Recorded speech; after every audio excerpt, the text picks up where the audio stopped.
Monsieur le ministre, la parole est à Madame Nicole Lepey. Merci, Monsieur le Président. Madame la secrétaire d'État, porte-parole du Gouvernement.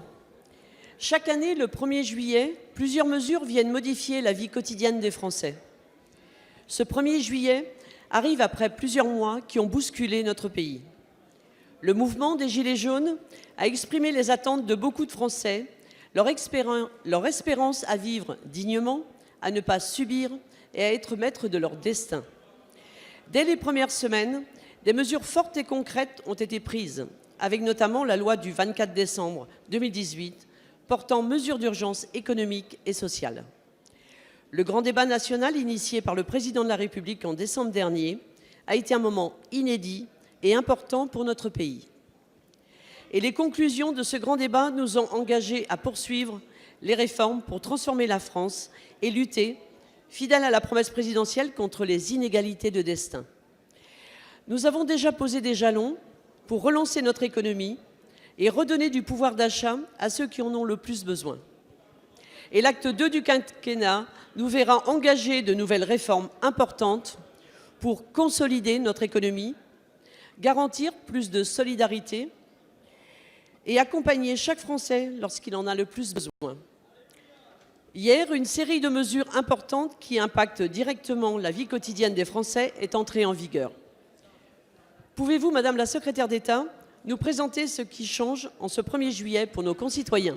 Je vous remercie. Merci Madame la députée. La parole est à Madame Sibeth Ndiaye, secrétaire d'État, porte-parole du Gouvernement. Merci Monsieur le Président, Mesdames et Messieurs les députés, Madame la députée Lepey. Vous avez raison, ce qui conduit notre action, c'est évidemment notre ambition de faire changer durablement le quotidien des Français. Le faire changer, c'est à la fois le faire changer de manière immédiate avec des réformes qui permettent de changer la vie dans le quotidien et dans le concret, mais c'est aussi apporter des changements de long terme en ayant le courage de réaliser ce que nous appelons des réformes de structure qui changent en profondeur des systèmes qui sont aujourd'hui bloqués. Et finalement, quand on regarde en 2 ans ce que nous avons accompli, nous avons déjà beaucoup réalisé. Il y a désormais 200 000 chômeurs de moins depuis le début du quinquennat, un chômage qui s'établit au plus bas à 8,7%. Nous avons également agi en faveur du pouvoir d'achat des Français avec la diminution des cotisations salariales sur le chômage et la maladie et l'augmentation de la prime d'activité. Il y a encore 2 semaines, ma collègue Muriel Pénicaud a présenté une réforme de l'assurance chômage dont l'objectif est à la fois de faire sortir les Français de la précarité au travail, mais également de leur conférer de nouveaux droits, je pense en particulier aux démissionnaires, et de bien mieux accompagner les chômeurs dans le retour à l'activité et à l'emploi. Nous avons depuis le 1er juillet un certain nombre de mesures qui ont été prises, la baisse des tarifs réglementés du gaz de 6,8%, mais également l'encadrement des loyers qui, grâce à la loi Elan, pourra être expérimenté dans un certain nombre de communes qui le souhaitent. Et également, et je pense que ça c'est particulièrement important, un congé de 30 jours qui est désormais possible pour les pères de nouveau-nés hospitalisés, comme l'a annoncé Adrien Taquet il y a quelques jours.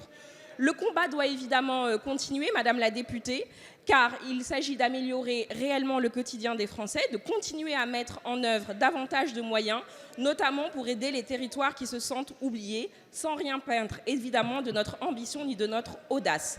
Soyez assurée, Madame la députée, de notre détermination à faire en sorte que la lutte contre les inégalités soit une priorité de ce gouvernement. Je vous remercie.